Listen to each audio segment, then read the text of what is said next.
很多美女都在发展被短则的竞争力。我朋友圈里面有非常多的美女啊，她们都是那种长得非常漂亮，身材呢也非常的好，而且过得非常精致啊。但是一看呢就会知道她们是没有太多优质男人会去长择她们的，最多就是短择。为什么？第一，朋友圈基本上10条朋友圈啊，都是7条是自拍，或者是就是拍的是全身这种照片啊，就身材照啊什么的，对吧？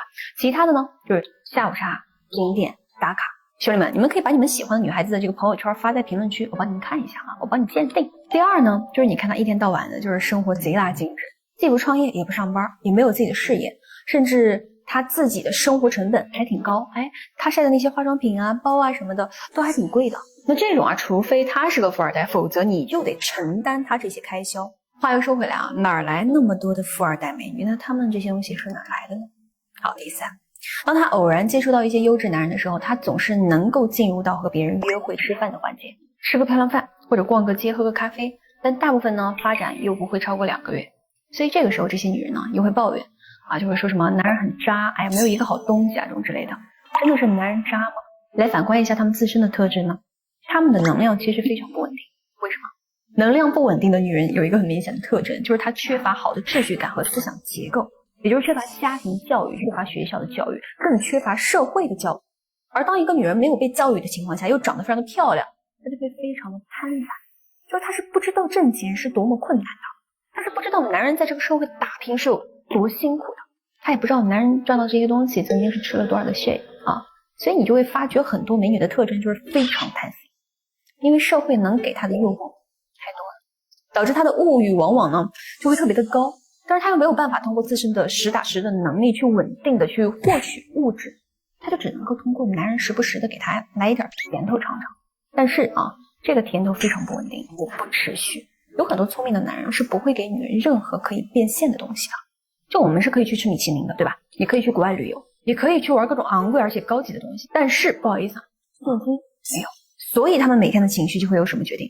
由他能不能遇到下一个优质男啊？那遇到下一个优质男能不能偶尔来一发？运气好一点的话呢，男方会付出点物质；运气差的呢，他就只能够图这个男人长得帅、身材好、体验好，那物质呢是没有的。所以他整个人的能量完全是被男人的行为所影响的。所以你别看很多小美看似高冷疏远，但其实她情绪会非常的不稳定，因为她短时间内悟不到一个真理，那就是女人是永远不可能通过男人去持续搞到钱的。就哪怕这个男人再有钱，他的付出也会是越来越少，甚至直到没有。那从哪里能够搞到钱呢？一定是事业。但是大部分女人还没有悟到这个点啊。物质你说男人能给吗？其实能给啊，有的人给的真的还挺多的，3、5、20，对吧？甚至200的。但是能给多久呢？2个月、2年。所以很多女人到了25岁以后，就总是会抱怨什么啊？就会说我再也遇不到当初20出头的时候对我好的那个男人。那本质是什么？是因为你也不年轻了呀。年轻的男人付出的是最多的，给钱、给爱、给时间，对吧？但是你25岁的时候，你也已经老了呀，对吧？啊，男人只会对18、20出头的女人啊，特别是那种又单纯又耿直又笨笨的，而且还非常爱你的那种女人，他们只会对这些女人愿意去付出的。女人到了25以后，说实话，你遇到的男人真的太多了，你很难对男人付出那些几百几千块的礼物去动心了。你也见过那么多优秀的男人了啊，虽然很多男人会去短择你，但是你已经麻木了呀。而长择中呢，男人最看重的是什么？是你有一种星星眼，你对他仰慕的那种感觉。像你还在读大学的时候啊，或者说你刚毕业的时候，20出头，一个2、3千块钱的礼物给到你，你就会有那种非常诧异跟惊喜的感觉啊，由内而外真心的散发出来的那种开心。